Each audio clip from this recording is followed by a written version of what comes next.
Friends,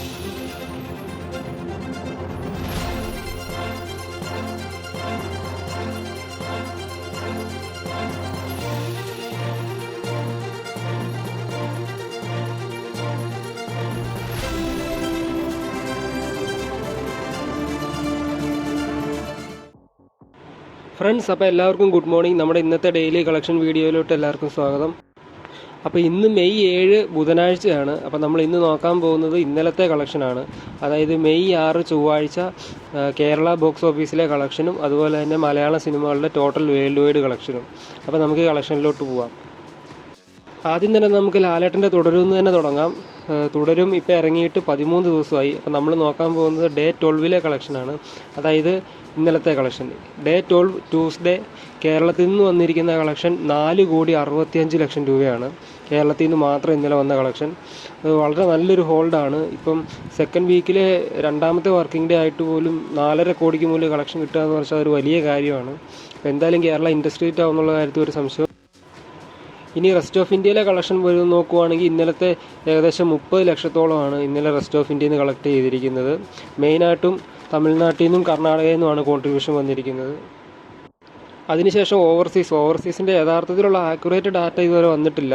ഏകദേശം ഒരു estimation പ്രകാരം $141,000, അതായത് ഏകദേശം 1,20,00,000 രൂപയാണ് ഇന്നലെ ഓവർസീസിൽ നിന്ന് ചൊവ്വാഴ്ച തുടരും ജനറേറ്റ് ചെയ്തിരിക്കുന്നത്.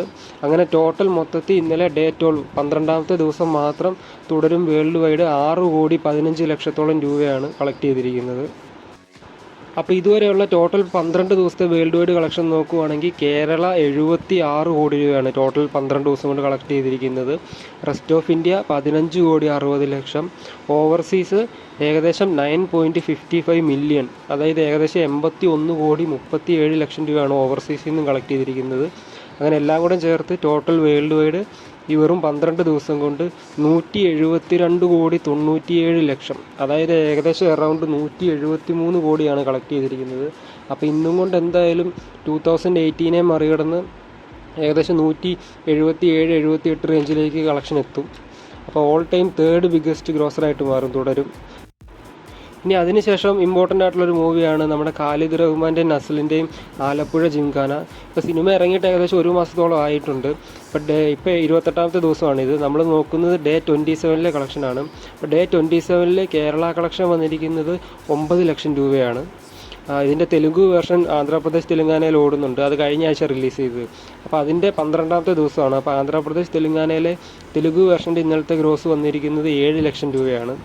ടോട്ടൽ വേൾഡ് വൈഡ് ഇന്നലെ ഏകദേശം 20 ലക്ഷത്തോളം രൂപയാണ്.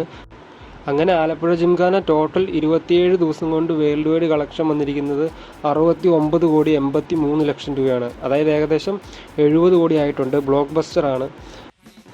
ഇനി അതിനുശേഷം ഇവിടെ കഴിഞ്ഞ ആഴ്ച റിലീസായ അന്യഭാഷാ സിനിമകളിൽ മെയിനായിട്ടുള്ള 2 എണ്ണം, ഒന്ന് റെട്രോയും പിന്നെ നാനിയുടെ ഹിട്രിയുമാണ്. അതിൽ റെട്രോയുടെ ഡേ 6 കളക്ഷൻ ചൊവ്വാഴ്ചത്തെ കളക്ഷൻ നോക്കുവാണെങ്കിൽ കേരള വന്നിരിക്കുന്നത് 23 ലക്ഷം രൂപയാണ്. ഇന്നലത്തെ കളക്ഷൻ 23 ലക്ഷം തന്നെയായിരുന്നു. അപ്പോൾ ഇന്ന് നല്ലൊരു ഹോൾഡ് തന്നെയുണ്ട്. അപ്പോൾ ടോട്ടൽ കേരള 6 ദിവസം കൊണ്ട് റെട്രോ കളക്ട് ചെയ്തിരിക്കുന്നത് 4,71,00,000 രൂപയാണ്. അപ്പോൾ ഉടനെ തന്നെ 5 കോടി മാർക്ക് മറികടക്കുമെന്ന് തോന്നുന്നു. ഈ വർഷത്തെ ഏറ്റവും കൂടുതൽ കേരളത്തിൽ നിന്ന് കളക്ഷൻ കിട്ടിയ അന്യഭാഷാ സിനിമ നമ്മുടെ അജിത് കുമാറിൻ്റെ ഗുഡ് ബാഡ് അഗ്ലിയാണ്. ഗുഡ് ബാഡ് അഗ്ലിയുടെ കളക്ഷൻ 5 കോടിയാണ്. അപ്പോൾ അതിനെ മറികടന്ന് ഇത് ഏറ്റവും വലിയ കളക്ഷൻ കിട്ടുന്ന അന്യഭാഷാ സിനിമ ആകുമോ ഇല്ലയോ എന്നുള്ള. ഇനി അതിനുശേഷം നമ്മുടെ അവസാനത്തെ സിനിമ നമ്മുടെ നാനിയുടെ ഹിട്രിയാണ്. ഹിട്രിയുടെ ഇന്നലത്തെ ഡേ 6 കേരള കളക്ഷൻ വന്നിരിക്കുന്നത് 10 ലക്ഷം രൂപയാണ്. ഹിട്രിക്ക് നല്ലൊരു ഹോൾഡ് തന്നെയാണുള്ളത്. ഇന്നലെയും 10 ലക്ഷം തന്നെയായിരുന്നു. വളരെ കുറച്ച് ഷോസ് മാത്രമേ ഹിട്രിക്കുള്ളൂ. ലിമിറ്റഡ് റിലീസാണ്. അത് വെച്ചിട്ട് ഓൾറെഡി തുടരും പോലെ ഒരു പോസിറ്റീവ് സിനിമ ഓടുന്നതിനിടയ്ക്ക് ഇത്രയും കളക്ഷൻ വരുന്നത് ഒരു വലിയ കാര്യം തന്നെയാണ്. അപ്പോൾ ടോട്ടൽ 6 ദിവസം കൊണ്ട് ഹിട്രി കേരളത്തിൽ നിന്നും 95 ലക്ഷം രൂപയാണ് കളക്ട്. അപ്പോൾ ഇന്നത്തെ നമ്മുടെ വീഡിയോ കഴിഞ്ഞു. അപ്പോൾ ഇതുപോലെയുള്ളൊരു കളക്ഷൻ അപ്ഡേറ്റുമായിട്ട് അപ്പോൾ നാളെ രാവിലെ കാണാം.